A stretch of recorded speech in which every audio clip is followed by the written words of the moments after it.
Welcome back, trio. Today we're going to go over the IQR and potential outliers of a set. First, we have to find the 5-number summary. I'm going to go through that quickly. Then I'm going to talk about IQR and outliers for this example. Okay, so first, 5-number summary consists of 5 major points from your data set. The 5 major points in the 5-number summary are the min, Q1, median, Q3, and the maximum. Okay, so let's find those.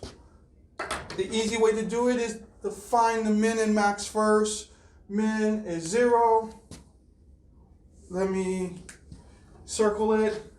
I'll just underline it. 0, that's the min. 300, that's the max.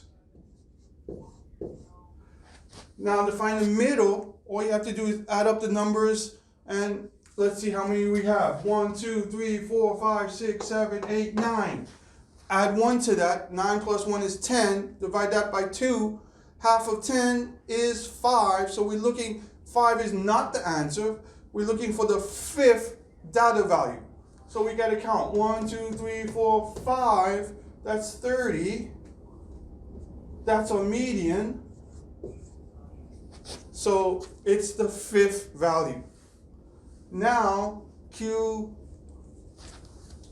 we have this one, so we have to look at the first half of it to find Q1. 1, 2, 3, 4 means we have to look at the 2 in the middle. So 4 plus 1 is 5. Half of 5 is 2.5. So that means we're looking at the second and the third value to find the value in the middle of the second and the third. So second and third, 10 plus 20, 30. 30 divided by 2 is 15. So our Q1 is 15.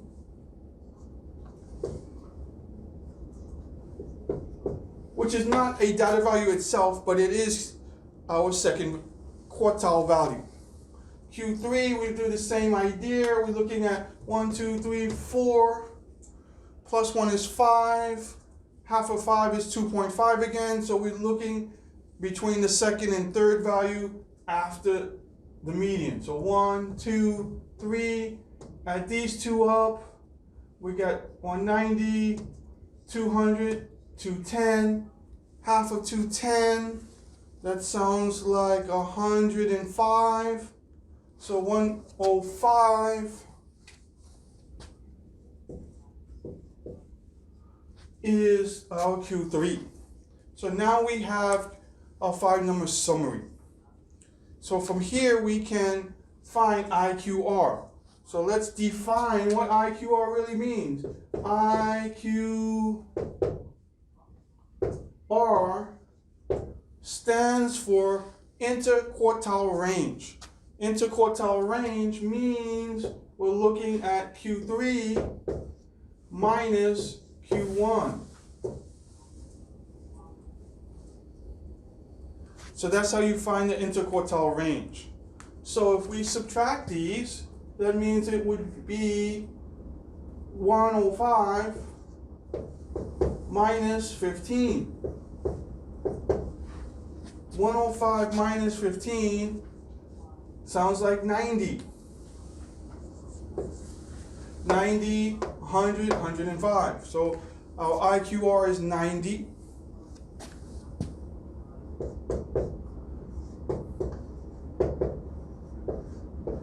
Box that. Now to find potential outliers, we have to remember a special number, 1.5. So we have to multiply our IQR times 1.5 and add and subtract to find potential outliers. So let's find the lower part. For outliers, we have Q1 minus 1.5 IQR. And for upper limit, we have Q3 plus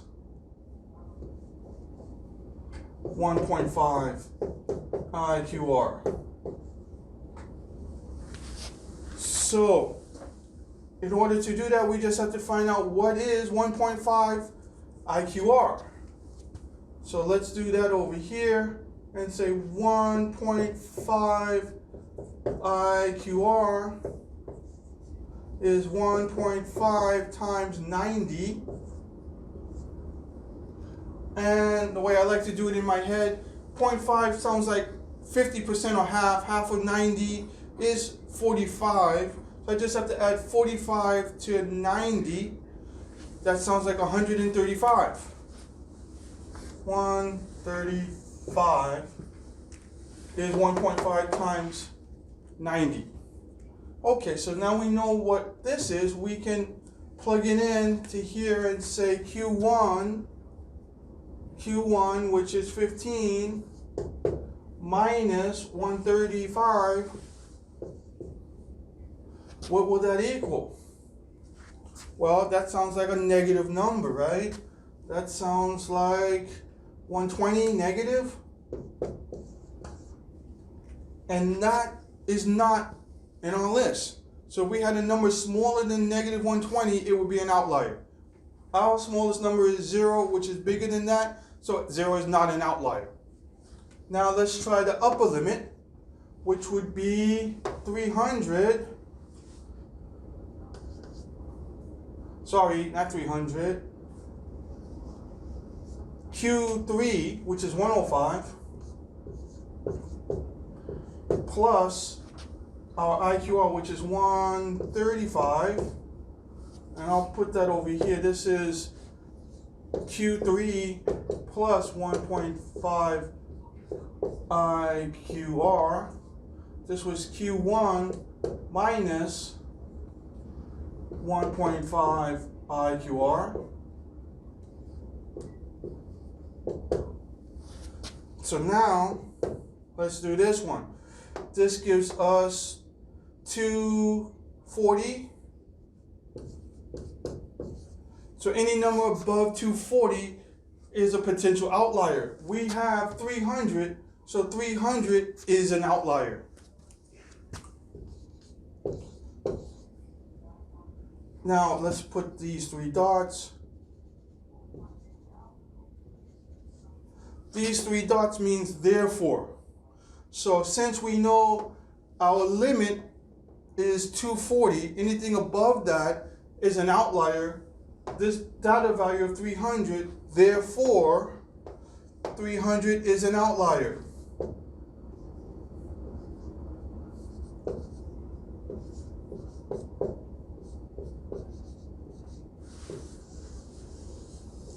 Oops.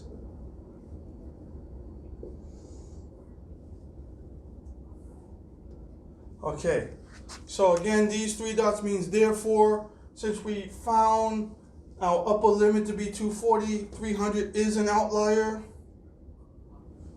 We found the lower limit to be negative 120. We don't have any negative values, so we don't have any lower outliers, just an upper outlier. Thank you.